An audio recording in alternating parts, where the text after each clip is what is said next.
দিদি আজকে যে প্রোগ্রামটা কি উপলক্ষে নিয়ে আজকে গেট টুগেদার প্রোগ্রাম করছেন আপনারা? আজকের আমাদের এই প্রোগ্রাম হলো একটা শীতের মধ্যে আমরা প্রতি বছরই একটা করি।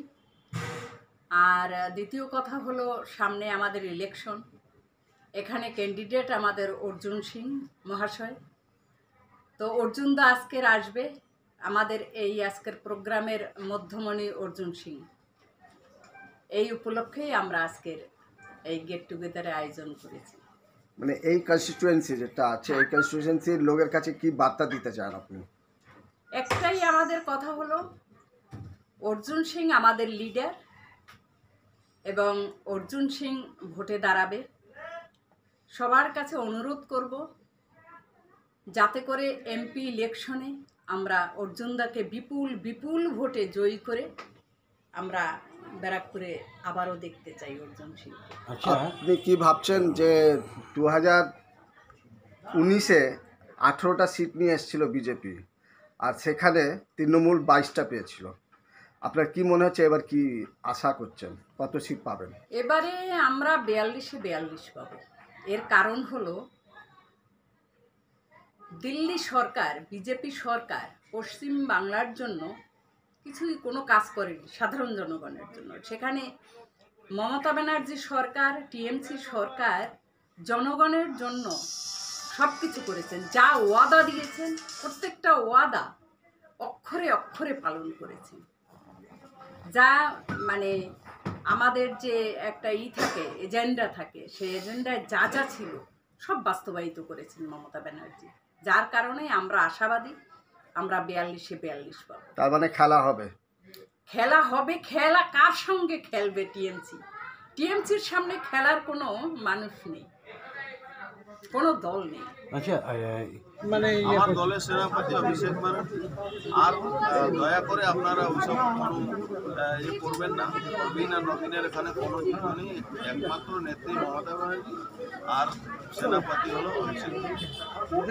लोकसभा 2024 लोकसभा में टीएमसी का कितना सीट उम्मीद कर रहे हैं बंगाल से? 42 घर गुछिए निलेन, घर गुछानो शुरू हलो।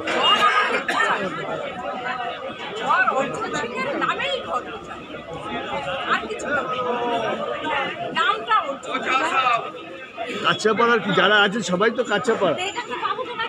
আজকে থেকে কি শুরু হলো ঘর গুছানো?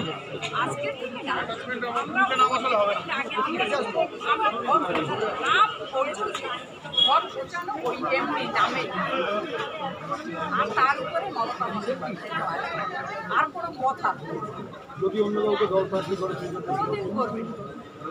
দল এটা করবে। Thank you. দেখলেই চিনতে পারবো।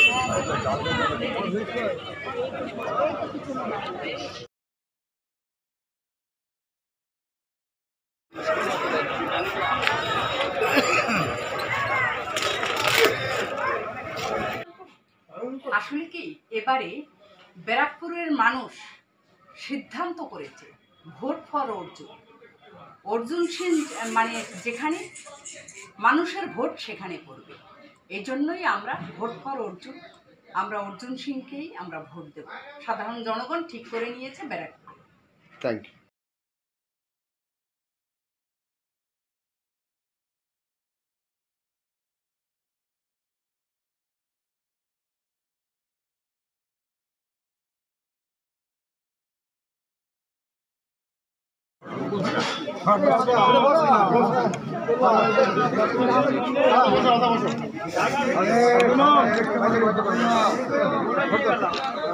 তুমি আমাকে দিয়েছো ঘুমতে পারবো স্টিল কাটছো ঘুমতে পারবো সবাই। হ্যাঁ আছেন তো মানুষ যারা সবাই এখানে আওয়াজই দিচ্ছে না। শারদীয় নিমন্ত্রণে বনভোজে উনি অনেক লোকের নিয়েছিল। আমি তো দিল্লি অবাক হয়ে গেছি, প্রায় 500 লোক পরে এখানে বনভোজে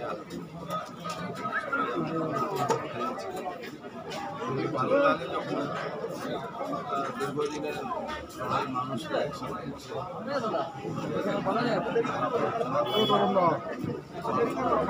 সামনে তো ইলেকশন, কি বার্তা কবিরা, কি বার্তা দেবেন? একটা পার্ট অফ ইলেকশন, দেখাশোনা হবে, আলাপ আলোচনা হবে, এটাকেই তো ইলেকশন হঠাৎ দেখা যাচ্ছে রাজনীতির ময়দানে ছিলেন না 2 বছর, হঠাৎ দেখা যাচ্ছে বড় মাকারে পুলিশ আসছে, কি বলবেন? পার্টিতে আছেন 2 বছর 4 ভোটের সময় ছিলেন, তারপরে আর ভোটের সময় এসেছে। গণতান্ত্রিক দেশে যে কোনো লোক আসতেই পারে, কিন্তু ওই 5 বছর পরে এটা নিয়েই তো ওনার সঙ্গে আমার লড়াই ছিল। 5 বছরে যখন ভোট আসবে তখন ওনাকে দেখা যায়, তারপরে ওনাকে পরপর 2 টার্ম বলেছিল যে শিল্পাঞ্চলের চাবিগুলো, বন্ধের চাবিগুলো তার হাতে আছে বলে ভ্যানিশ হয়ে গেছিলেন। না পরপর উনি 2বার দাঁড়িয়েছিলেন, 2বার জিতানো হয়েছে, আবার 1বার হারানো হয়েছে, আবার 1বার যদি আসেন আবার হারানো হয়েছে। 2024-এর লড়াইটা তীব্রতর নাকি না হালকা, কি মনে করছেন? উত্তর বাংলায় কিছু নেই, মমতা ব্যানার্জির নেতৃত্বে বাংলায় 42টা আসন জেতার চেষ্টা করছি। মানুষের আশীর্বাদ থাকলে নিশ্চয়ই বলছি জুট মিল খোলার যে চাবিগুলো ওনার হাতে ছিল পকেটে, সেই চাবিগুলো কি আপনি আবার নিয়ে নিচ্ছেন? না, আমি তো কোনো চাবি নিয়ে বা কোনোদিন কোনো প্রতিশ্রুতি নিয়ে আপনার দায়িত্ব নেবেন কি চাবিগুলো নিয়ে জুট মিল খোলার? আমার এখানে জুট মিল যেটা বন্ধ ছিল, সেই জুট মিলগুলো এখনো ঠিকই আছে। সমাজে নানা রকম সমস্যা আছে, যেরকম গরিবপুর জুট মিলের ভাই ঝগড়ার মধ্যে আজ পর্যন্ত ফেঁসে আছে। কোনোদিন ঝগড়া মিটছে না, কোনোদিন চালু মিলের মেশিন বিক্রি হয়ে যাচ্ছে তো, ফাঁকা মাঠ।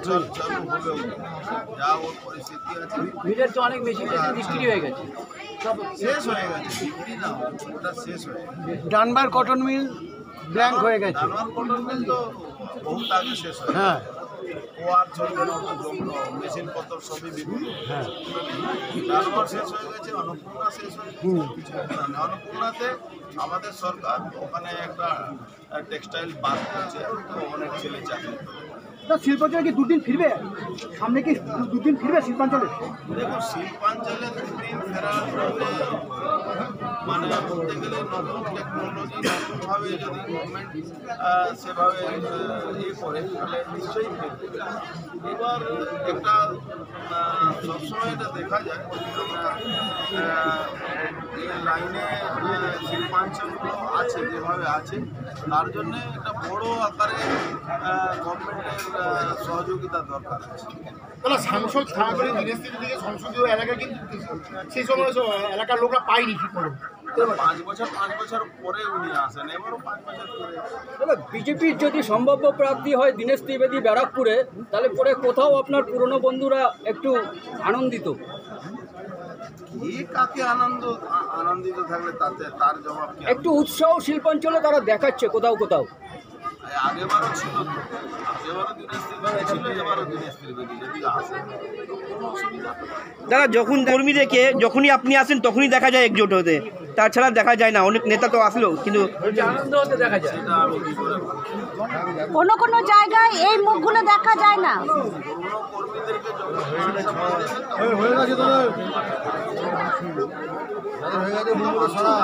কিন্তু মমতা বন্দ্যোপাধ্যায় তো বারবার বলছেন পুরনো কর্মীদেরকে তুলে নিয়ে আসতে হবে, সামনে আনতে হবে।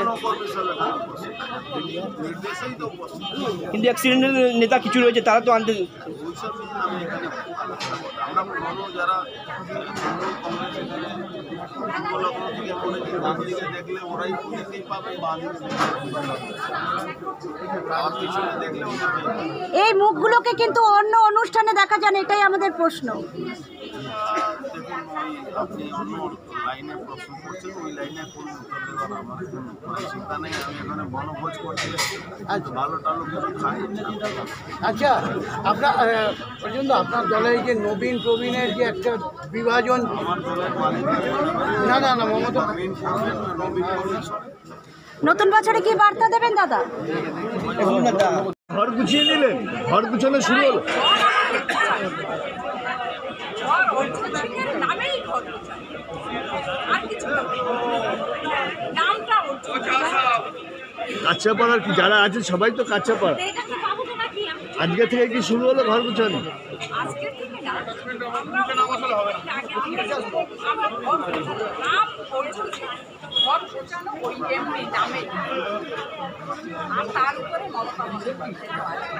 আর কোনো কথা যদি অন্য কাউকে দল প্রার্থী করে কোনদিন করবে দল এটা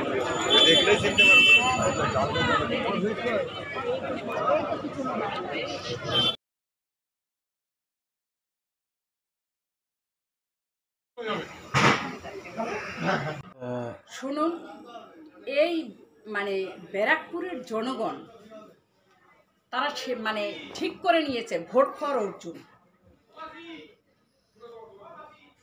কেননা অর্জুন সিং এমন একটা মানুষ সাধারণ জনগণের পাশে দাঁড়ায়, যেমন পালিয়ে যায় না।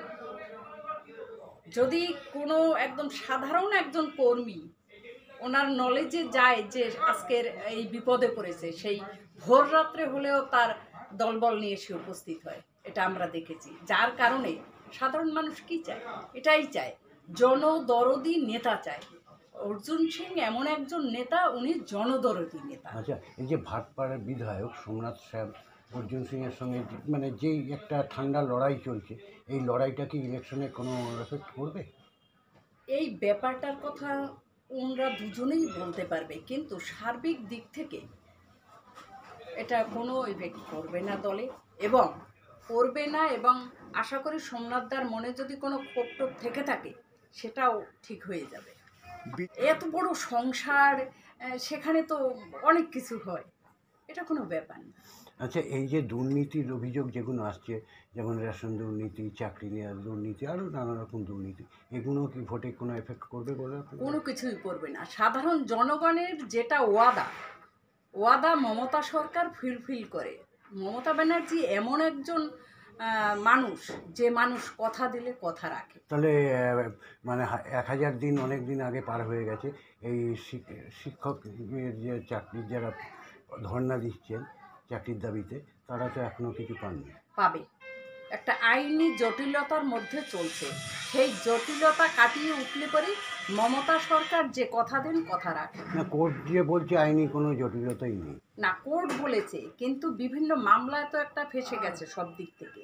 সেই মামলাগুলো যদি শেষ হয়ে যায়, বা আইনি, যেমন কুণাল দায়ের মধ্যে গেছিলেন, ওনাদের কাছে কি একটা আইনি জটিলতা আছে, এটা আমি ভালো বলতে পারবো না, এটা উপরের নেতারাই ভালো বলতে আচ্ছা, পারবে। এর মধ্যে যাদের 60 বছর পেরিয়ে যাচ্ছে, এরকম অনেক আছে, মানে চাকরির দিন কমে আসছে, হয়তো 5 বছর থাকে, তাদের ক্ষেত্রে কি আপনারা কোনো আপনার দল কোনো চিন্তা ভাবনা করেছেন? নিশ্চয়ই কিছু করবেন। আমাদের শিক্ষামন্ত্রী আছে, আমাদের মমতা ব্যানার্জি মুখ্যমন্ত্রী আছেন, করবেন। দিদি, বিজেপি যেভাবে জাতপাত নিয়ে, ধর্ম নিয়ে পুরো দেশটাকে অচল করে রেখে দিয়েছে, কি বলতে চান? মানে এখানে শান্তি প্রভাব কিভাবে আসবে? এখানে ব্যাপার হলো, আসলে কি, আমরা মানুষ, জাতপাত বুঝি না। মানুষ যদি একটা মানুষকে কাটে, একটা সাদা মানুষকে যদি কাটে, সেখানেও রক্ত লাল বেরোবে, একটা কালো মানুষকেও কাটলে রক্ত লাল বেরোবে।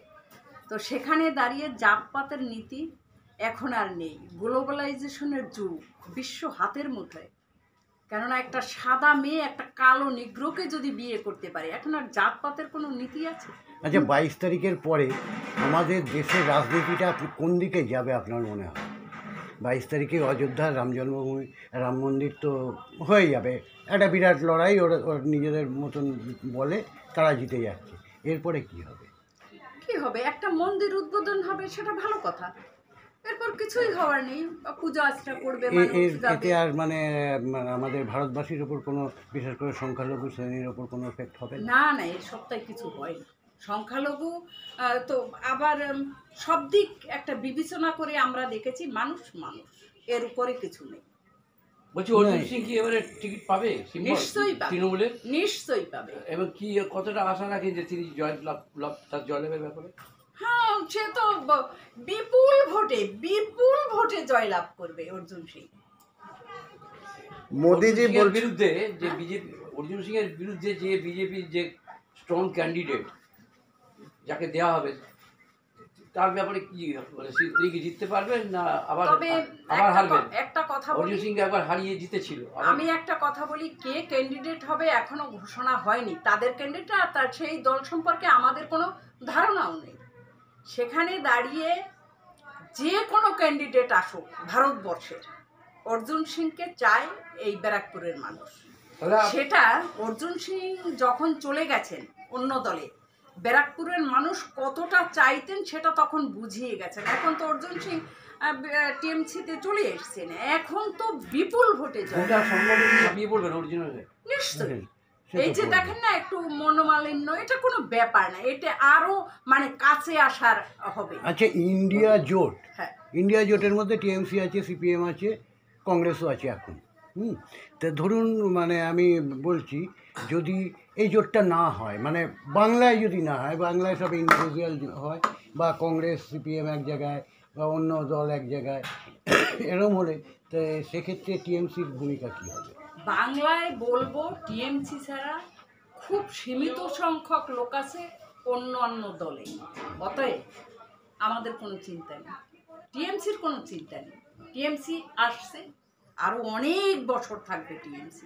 আচ্ছা দিদি, একটা লাস্ট প্রশ্ন, সবকা সাথ সবকা বিকাশ সবকা বিশ্বাস, কতটুকু মনে করছেন যে এটা ঠিকঠাক হচ্ছে? আসলে ব্যাপারটা হলো, দেখুন গ্যাসের দাম, তারপর নিত্য প্রয়োজনীয় দ্রব্যাদির দাম, আমরা সাধারণ জনগণ তো চাই এটা, তো সব দিক মিলিয়ে আমরা হিমশিম খেয়ে যাচ্ছি প্রতিদিন চলার পথে। আজকে কৃষকরা যে চাষবাস করে তাদের প্রত্যেকটা জিনিসের সার ওষুধ কত পরিমাণে দাম, মানুষ পারছে না, যার কারণে বাংলায় অতটা সহজ নয়। বাংলার মাটি ঘাস ফুলের মাটি, বাংলার মাটি অত্যন্ত নরম শক্ত মাঝামাঝি সব ধরনের মাটি, বাংলার মানুষকে চেনা অতটা সহজ নয়। ধন্যবাদ। কাজে কতদূর লাগে এবং জনগণের জন্য অর্জুন দা কি করে, তাহলে তাকে উনি যদি ক্যান্ডিডেট হয় তাহলে আর চিন্তাই করবে না ব্যারাকপুরের মানুষ, এবং যে কেউ ক্যান্ডিডেট হলেও ব্যারাকপুরের মানুষ চিন্তিত না, টিএমসি অর্জুন দা জিতবে। আপনারা তাহলে পুরোপুরি সাপোর্ট করছেন? অবশ্যই, অর্জুন সিং এর মতো একজন ক্যান্ডিডেট দেবে, আমরা সাপোর্ট করব না? আমরা বোকামি করবো না? আমরা সব অর্জুন সিং এর সঙ্গে।